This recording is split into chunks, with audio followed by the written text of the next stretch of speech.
Welcome to Mobile Home Friend YouTube channel, your go-to resource for everything manufactured housing. Welcome to another deep dive from Mobile Home Friend. Today, we are looking at park model homes, based on our latest research at mobilehomefriend.com. And we're tackling this because it's a really interesting and, an often confusing topic. Yeah, and that quote from our founder, Chuck O'Dell, it hits the nail on the head. Investors see these gorgeous, high-end cottages and they're thinking, awesome, I'm buying a tiny house. But here's the kicker. Legally, what you see is not what you get. And believe me, that misunderstanding can lead to some massive, really expensive headaches. Exactly. So, to make sure that doesn't happen to you, we've put together a really clear roadmap for this explainer. First, we'll talk about what these things actually are, then we'll cover the single most important rule you have to know, and then dive into the kind of tricky financing. After that, we're going to tackle the biggest hurdle of them all, zoning. And we'll finish up with a super practical checklist you can use before you even think about buying. All right, let's jump right in with Section 1.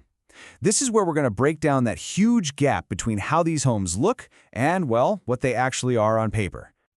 Okay, so this slide right here perfectly illustrates that fundamental disconnect. I mean, on the one hand, it's got the soul of a cottage, right? Beautiful residential finishes, feels cozy. But on the other, it has the passport of an RV. Legally, it's personal property, not real estate. And that means when you buy one, you get a vehicle title, just like you would for a car, not a deed to a house. And trust us, that one little detail changes everything. And that legal status as an RV? Well, that leads us directly to the single most important concept in this entire industry. Which brings us to Section 2, the 400 square foot rule. Seriously, this one number defines absolutely everything. 400. Just burn that number into your brain. In the United States, this isn't just some suggestion or a guideline, it's a hard and fast federal regulation. It is the crucial dividing line for this entire asset class. So here's the crucial point, and this is what a lot of people miss. This isn't just about size, it's about legal classification. Right, so if a manufacturer builds a unit that is even one single square foot over 400, it is no longer legally an RV. At that point, it must be built to the much stricter and way more expensive HUD code for manufactured housing. And this slide right here shows why that matters so much to you as an investor. Look, if you buy a so-called park model that's secretly over 400 square feet, but it doesn't have that official HUD seal, guess what? You've just bought an illegal structure. You're not going to be able to insure it, you can't place it in a park, and it's essentially worthless. So how in the world do manufacturers work within this super strict limit? Well, they use what we like to call the secret sauce. They build a 399 square foot unit that feels like it's 700 square feet. It's genius, really. They do it with these clever lofts, which, by the way, don't count towards the square footage if the ceiling is under 5 feet, and these huge covered porches. It's all about maximizing that livable space and rental appeal, all while staying perfectly legal. Okay, so that legal status as an RV, it directly impacts the money side of things, which brings us to financing. And folks, this is a big one. The hard truth is, these are technically depreciating assets, just like a car. Now, the income potential can be absolutely fantastic, but the unit itself doesn't appreciate like a traditional house. And because of that, you're going to face some very specific financing hurdles, as you can see here.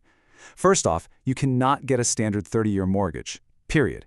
You're looking at what's called a chattel loan or an RV loan, and that usually means interest rates are going to be 2 to 4% higher than a mortgage. You've got much shorter terms, think 10 or 15 years, and you'll definitely need to put down 10 to 20%.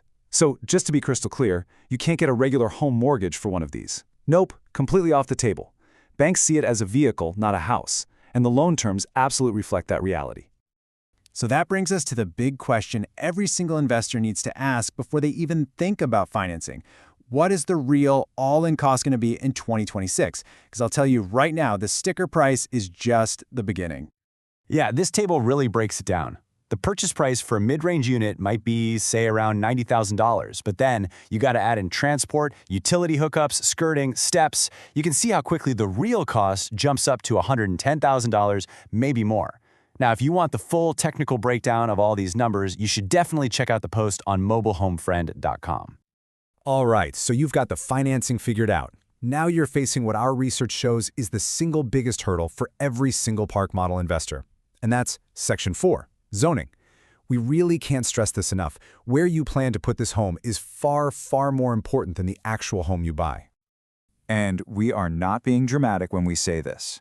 Zoning is the #1 killer of park model dreams. Seriously, you can buy the most incredible top-of-the-line unit, but if you don't have a legal place to put it, you own a very, very expensive lawn ornament.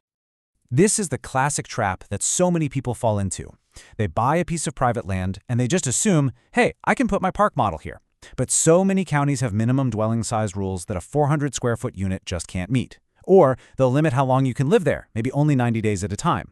This is exactly why the real solution is almost always an RV park or a dedicated tiny home community, because they are specifically zoned for these units. Okay, this next bit is probably the single most important piece of advice in this entire explainer. Before you spend one single dollar, you have to call the local zoning or planning department and use this exact phrase. I'm asking about placing recreational vehicles on private lots for long-term use. Their answer is going to tell you everything you need to know. As we noted on the site, that one phone call can save you tens of thousands of dollars and just a world of headaches. Okay, so you've done your zoning research, you've found a great spot, and you are ready to buy. Now it's time for our final section, Section 5, the pre-purchase checklist. Think of this as your final due diligence. All right, let's run through it. First, you have to find the ANSI A119.5 seal. No deal. It's required for insurance and for placement in any park. Next, check the total height. If it's over 13.5 feet, transport becomes a logistical nightmare. Then, get underneath and look at that floor decking. You want thick plywood, not that cheap particle board that's going to warp. For HVAC, you really should demand a modern, efficient mini-split system. And finally, analyze the site pad itself. It has to be perfectly level and compacted, or that home is going to settle and cause some major problems down the road. So, when you put it all together, success in this space really boils down to mastering these 5 key areas. You've got to understand its legal status, do your zoning diligence, secure smart financing, nail the site prep, and verify the build quality. Get those right, and you are absolutely on the path to success. And if you can master those 5 things, well, the payoff can be huge. In the right short-term rental market, a well-placed and well-managed park model can generate an annual return on investment of between 8 and 15%. I mean, that's a really powerful number in any investor's portfolio. Which leaves us with just one final question for you to think about. With a potential ROI of 8 to 15%, is this unique, misunderstood asset the highest yielding opportunity that you've been ignoring this whole time? Thanks for watching. For more guides and the full article on this topic, head on over to mobilehomefriend.com. And don't forget to check out the links in the description below. Thanks for watching. For more technical guides on this topic, click the link to see the in-depth article over at mobilehomefriend.com. There are many more informational dives into manufactured home topics to investigate and keep your project moving forward.